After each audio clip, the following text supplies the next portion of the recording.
Alors, on se retrouve avec Patrice pour vous présenter ces modèles qu'il utilise le plus souvent.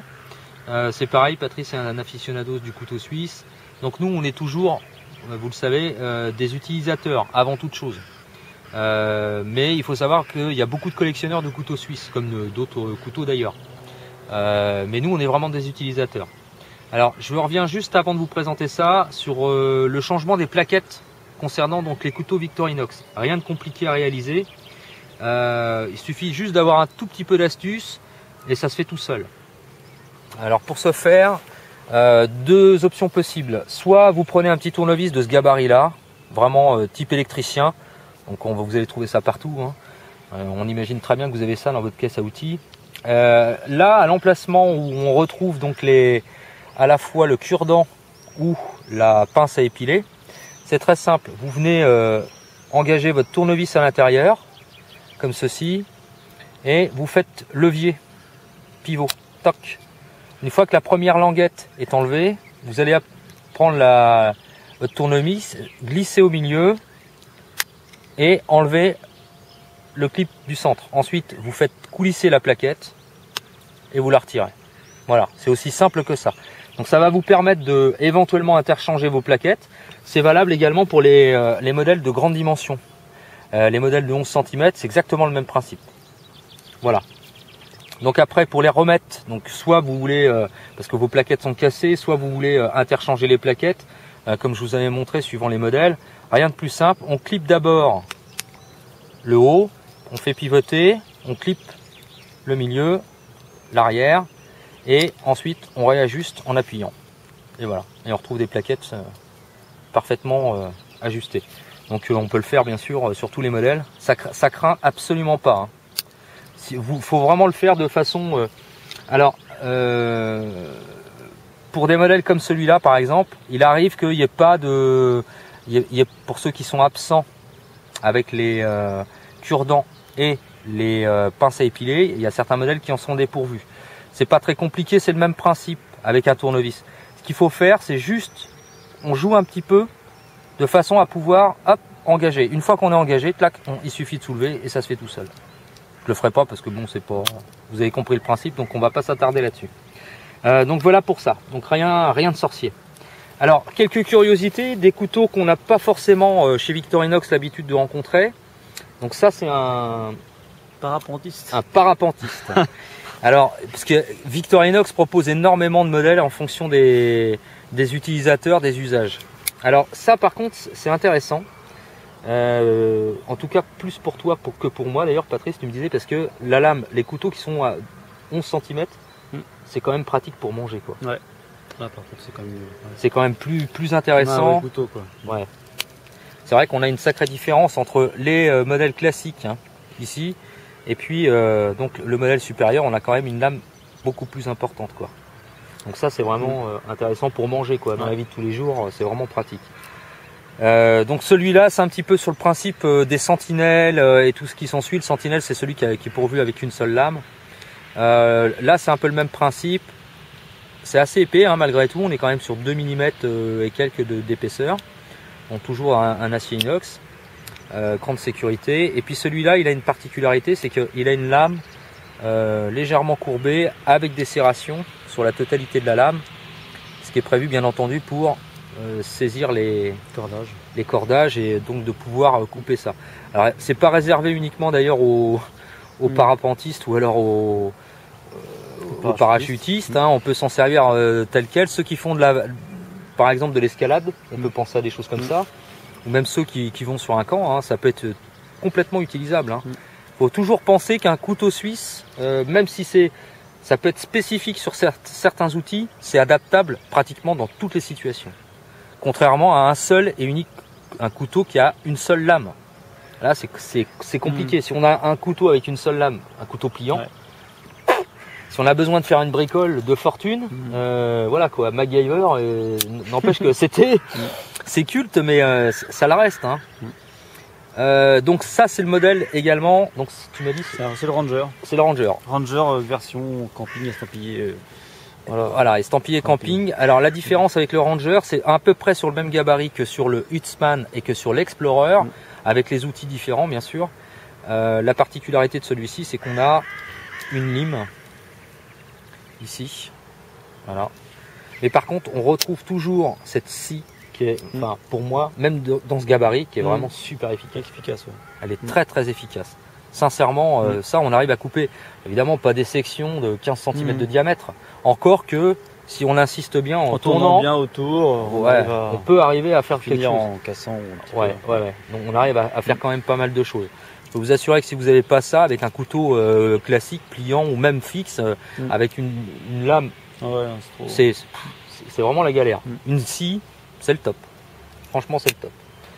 Et puis celui-là, alors ça, c'est un modèle que tu affectionnes particulièrement. Alors l'idéal, en fait, c'est effectivement la taille de la scie par rapport au Ranger qui est plus longue. Quoi. Voilà. Alors là, on a une scie qui est vraiment grande. Enfin, qui est la même taille que le Trailmaster, parce que c'est dans la taille des 11 cm. Voilà, c'est la taille des 11 cm. Et donc là, ça devient vraiment plus intéressant. Donc moi, je vous avais présenté de toute façon... Au couteau de camp, c'est pas mal. Ouais, c'est quand même pas mal. Donc la différence, voilà, hein, c'est quand même assez significatif. Toujours le même principe, c'est-à-dire que ça fonctionne en tirant ou en poussant.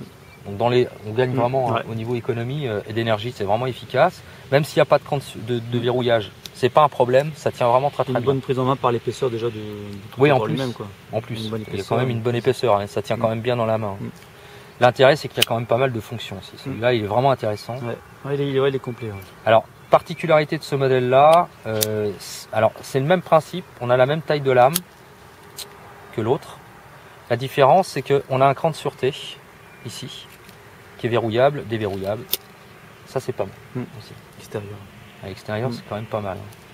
Et puis bon, bah des outils. Le petit tournevis qui est, moi j'utilisais pas. Ah oui, alors ça, ça c'est intéressant. Donc la paire de ciseaux, franchement, enfin moi je m'en sers très souvent. Ouais, je m'en sers. Quand je fais de la paracorde ou les choses comme ça, c'est des bracelets.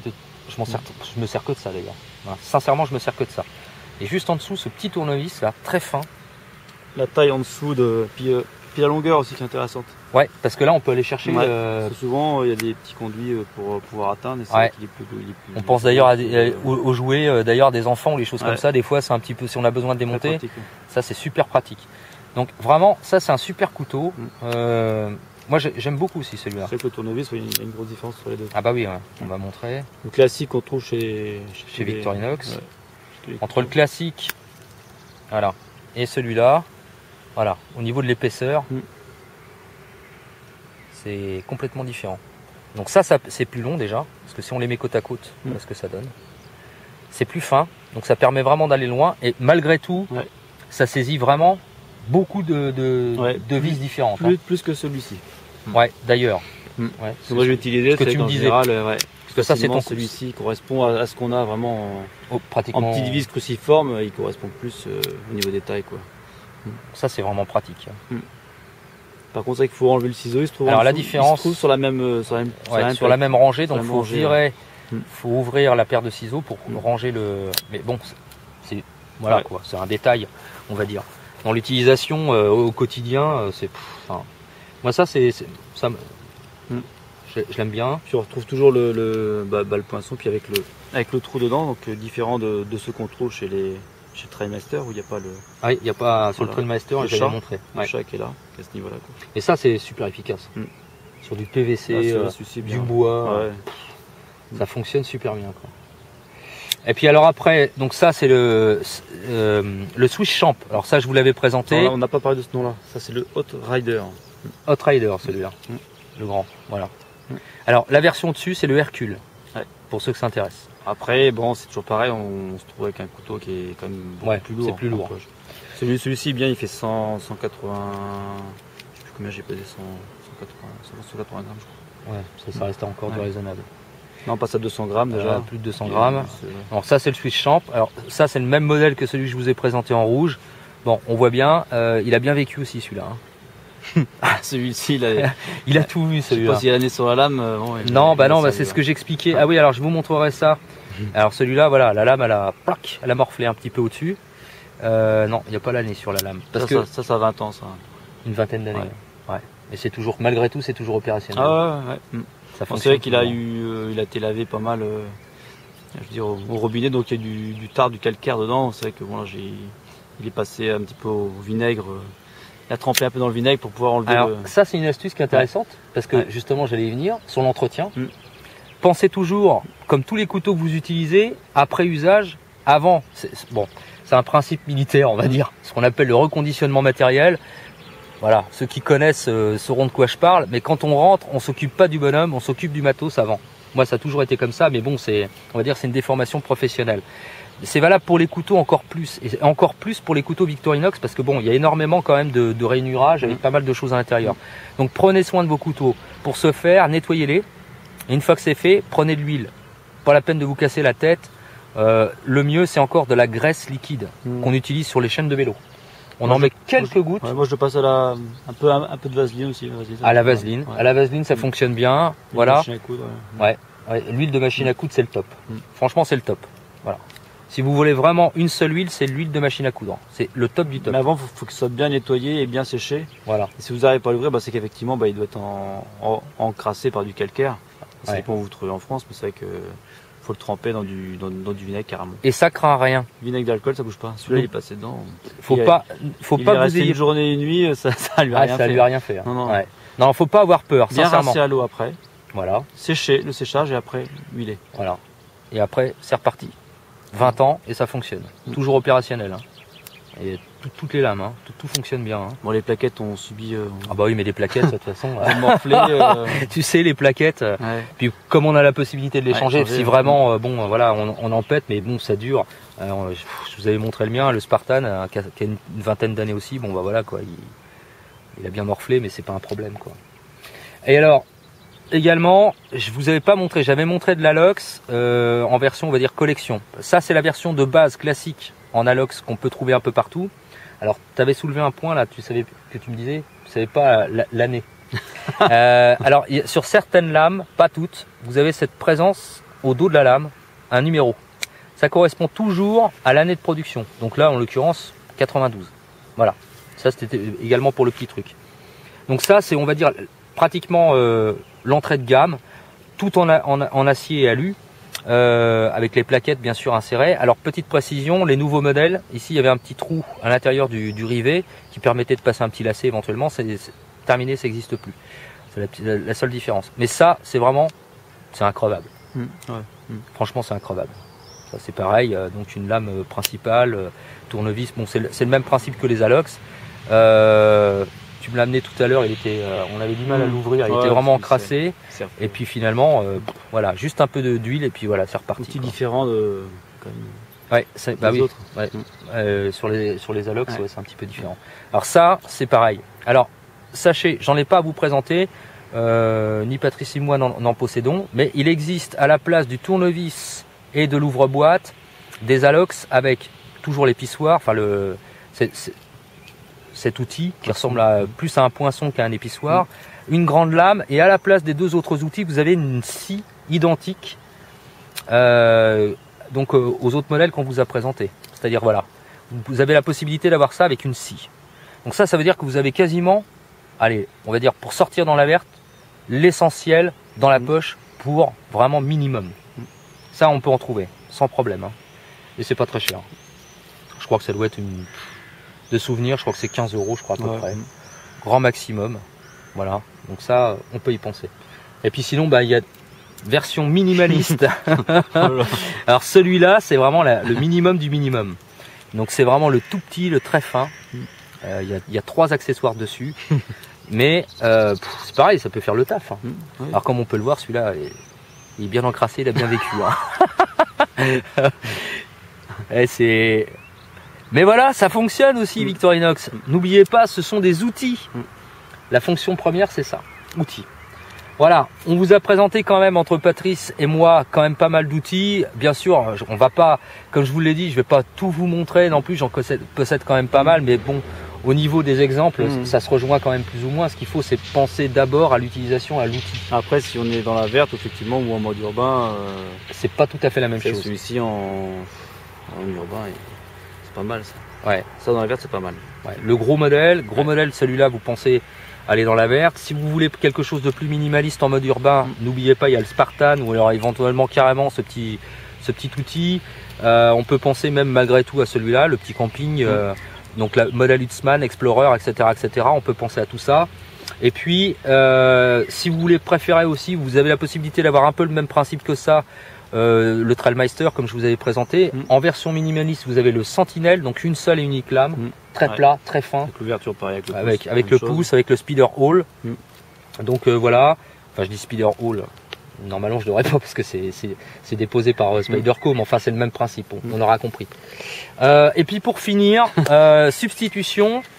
Dans le look, voilà. Militaire, couteau suisse. Ceci qui avait été copié donc par la société Aitor, société espagnole qui avait proposé donc pour ses militaires un ensemble de plusieurs types de couteaux différents, dont celui-ci de base pour le fantassin, à savoir un petit étui avec 2 couverts en inox.